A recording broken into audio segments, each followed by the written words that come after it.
Welcome back to another design walkthrough with Nova Landscapes. This is Carlo here. I am the founder and owner of Nova Landscapes, where we design, we implement, and we irrigate gardens. So here we have a design walkthrough of two gardens side by side. The reason it's side by side because these pieces of property are the exact same. The reason we did that is because we created a brief on the same piece of property, two briefs. So an example would be two clients. One client wants something a bit more rustic, the other client wants something a bit more modern. But essentially the brief still stays the same. They want a wow entrance area. They want to be able to entertain clients and guests. They want a water feature. They want a fire pit. But the one wants a rustic garden. The other one wants a modern garden. So this is what I did. I used the same piece of property and I created two different gardens. And the reason I did that is because don't ever think that a certain garden can only do a certain style. You can create any style in any garden. You just got to be creative. And obviously you got to think of the client's brief. That's first and foremost. What the client wants is what the client should get. You're just there with your expertise to finish off the job accordingly. So on the left hand side we have something a lot more modern. These are straight lines, very simple garden. I always say to myself, KISS when it comes to modern, keep it simple, stupid.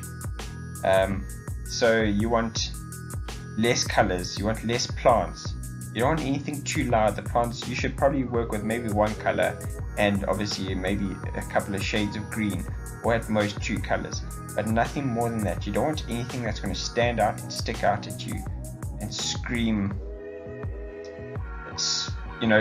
at you.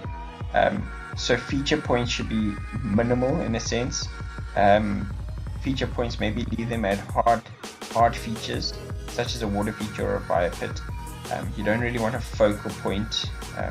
Steals the show in a modern garden. You want it to be, simple, calm, cool, collected.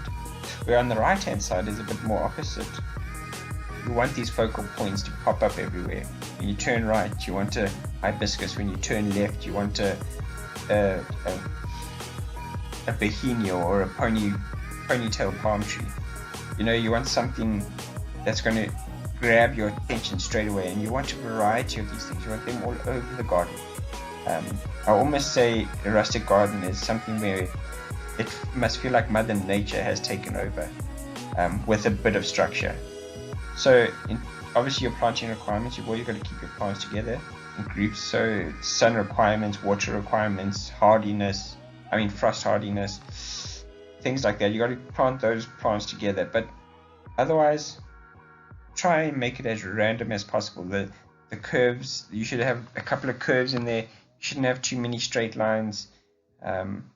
Keep it rough. Keep it rough and rustic. I almost like to think of a rustic garden as if someone built a fire pit in the middle of the jungle and left it there for 10 years and you came back and you could still use the fire pit, but that's what a garden should look like and should feel like. So yeah, those are the two gardens we've got going side by side. It's interesting to see. I thought it would be interesting to see something like this, so we have created it. And let us know what you think in the comments below. Give us a subscribe, and you will be hearing from us sooner than you think.